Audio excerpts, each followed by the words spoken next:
참된 믿음의 사람은 복음의 진리가 왜곡되는 것을 용납하지 않습니다. 진리를 사수하기 위해서 어떤 희생과 대가도 감수하는 사람이 참된 믿음의 사람입니다. 바울은 2장 앞부분에서 자신의 사도직과 또 갈라디아 교인들에게 전한 복음이 진리인 것은 예루살렘 교회의 권위 있는 지도자들 통해서 이미 인정받은 바임을 강조했습니다. 거짓 교사들이 바울에 대해 음해한 내용은 사실이 아니라는 것을 갈라디아 교인들에게 설명한 것입니다.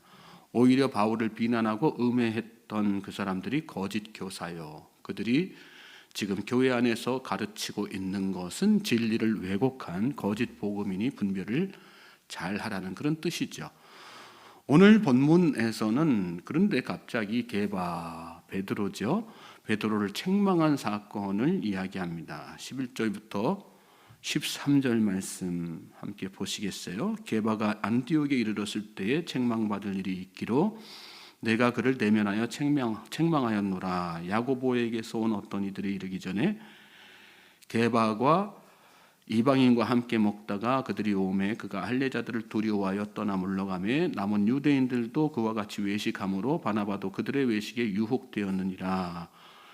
게바가 안디옥에 이르렀을 때 책망받을 일이 있기로 내가 그를 대면하여 책망하였노라. 이 책망한 사건을 이야기하면서 2절, 3절, 12절, 13절에서는 책망하게 된 내용을 이야기하는 그런 말씀이죠. 베드로가 안디옥에 머물고 있을 때 안디옥 교회 교인들, 이 사람들은 다 이방인들이지만 바울 통해서 복음 전해 듣고 회심한 그리스도인들이죠.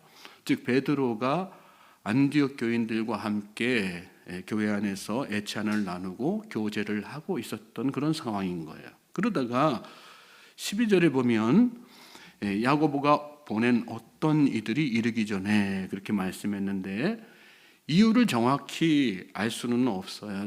이 성경 말씀에 그런 내용이 세세하게 나오지 않기 때문에 다만 추측할 수 있는 것은 아마도 예루살렘 교회 지도자였던 야고보가 안디옥 교회에 와 있던 베드로에게 어떤 중요한 내용을 사적으로 전달하려고 했다든지 아니면 이때가 예루살렘 교회에 대한 구제 헌금이 이방 교회에서 모아진 구제 헌금이 전달되고 난 그런 시점이거든요. 그러니까 그에 대한 감사 인사를 전하기 위해서 그렇게 추측하는 거예요. 예루살렘 교회에 책임 있는 몇 사람을 야고보 대신해서 이렇게 안디옥 교회에 보낸 것이다. 아무튼 그런 상황에서 베드로가 이 사람들이 오니까 갑자기 교제하던 그 자리에서 일어나 가지고 자리를 떠난 거예요.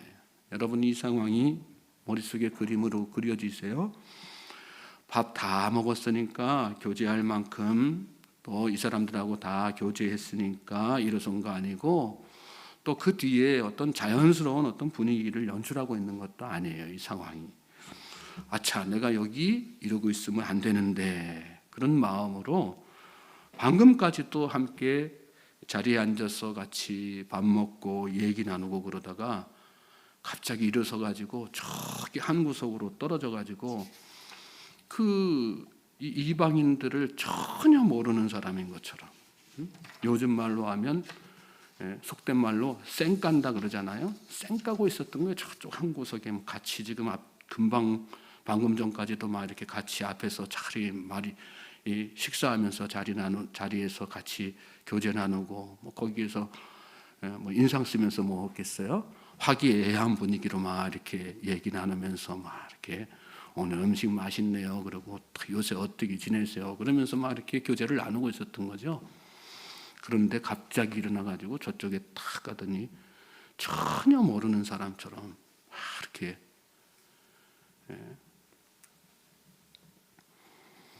그런데 그 이유를 말씀 끝에 보면 뭐라고 설명합니까? 그가 할례자들을 두려워하여 그랬다. 할례자들 때문에 예루살렘에서 야고보가 보낸 그 사람들이 오니까 그 두려운 마음이 생겨가지고 그랬다. 할례자들을 두려워하여라고 하는 말은 무슨 뜻일까요?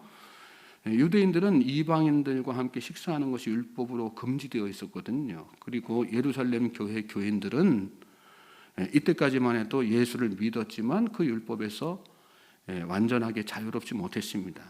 철저하게 율법 지키는 그 관습에서 벗어나지 못하고 있었던 것입니다. 그건 베드로나 다른 사도들도 다 마찬가지였어요. 그래서 베드로는 순간적으로 내가 이렇게 이방인들과 식사하는 거 율법 어기는 거지. 그리고 이런 내 모습 보면 그 예루살렘 교회에서 온 사람들 보면 나를 어떻게 얼마나 비판할까. 그런 부담감이 막 온 거예요. 그리고 마음속에 두려운 생각이, 비판받을 것에 대한 두려운 생각이 든 거죠. 그래서 저쪽 한 구석에 가지고 모르는 척, 함께 식사 안 한 척 그러고 있었던 것입니다. 그러니까 3절에 보면 다른 유대인들도 그러고 심지어는 누구까지도요, 바울의 동역자였던 바나바까지도 그런 분위기에 휩쓸려서 그러고 있었던 거예요. 그런데 그 모습이 바울 눈에 클로즈업 돼가지고 탁 들어온 거예요. 그러니까 그 모습을 보고 바울이 마음속에서 막 불이 난 거예요. 그래가지고 11절 끝에 보면 내가 그를 대면하여 책망하였노라 그랬는데, 베드로 면전에다 대고 가가지고 그 주변에 사람들이 한두 명이 있겠습니까?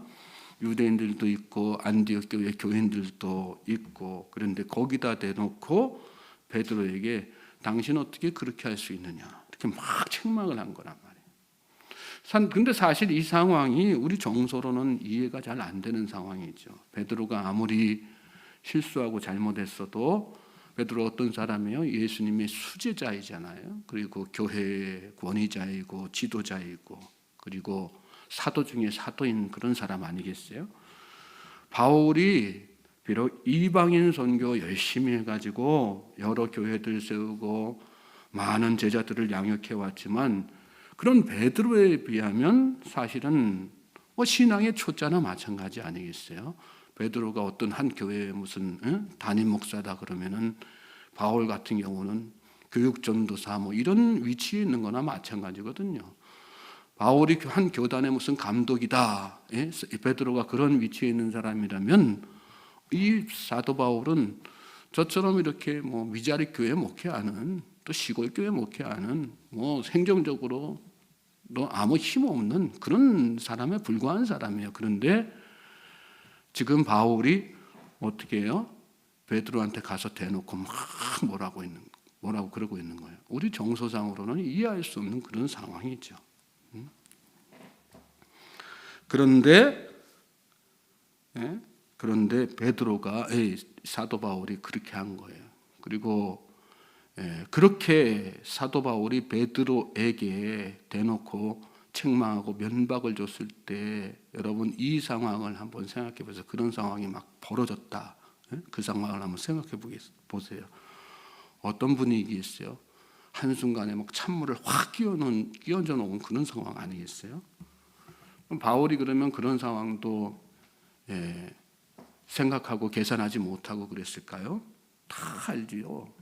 그러나 그럼에도 불구하고 바울이 그렇게 베드로를 책망한 것은 다른 이유가 아니었어요. 베드로의 그 행동이 진리에서 벗어난 행동이었기 때문에, 베드로가 그렇게 함으로써 복음의 진리를 훼손했기 때문에.